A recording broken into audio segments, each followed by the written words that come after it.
过来关心天气风台的消息，今年到目前为止，总共有8风台，不过拢无直接对台湾来。气象局是表示讲，今年对着这个反省英年风台形成的位比较较倚台湾，对伊的强度的情形当然较不利。不过呢，一旦发生，就会直接发出警告。另外要提醒就讲，受到这个包围风台影响，这个西南风影响之下，未来一礼拜拢有可能会落雨。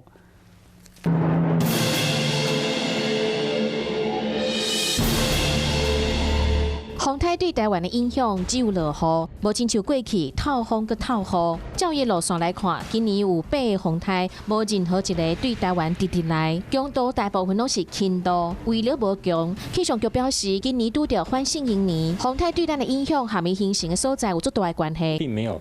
足够多的时间以及空间进行强度上面的发展，因此呢，在台风行经台湾附近的同时，强度上多半都会相对的比较偏弱，距离台湾陆地远近的程度呢，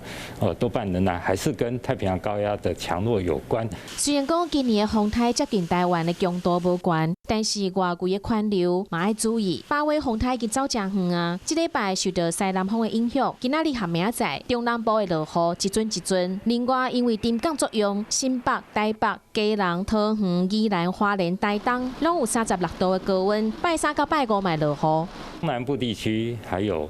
北部、东北部地区呢，预估应该会有局部性的大雨跟豪雨出现的几率。拜6礼拜风雨会变较细，但是全台湾中昼过了嘛是有可能会单雷佮落雨。甲你提醒一下，风台是走远也无唔对，但是嘛是要注意到天气的变化。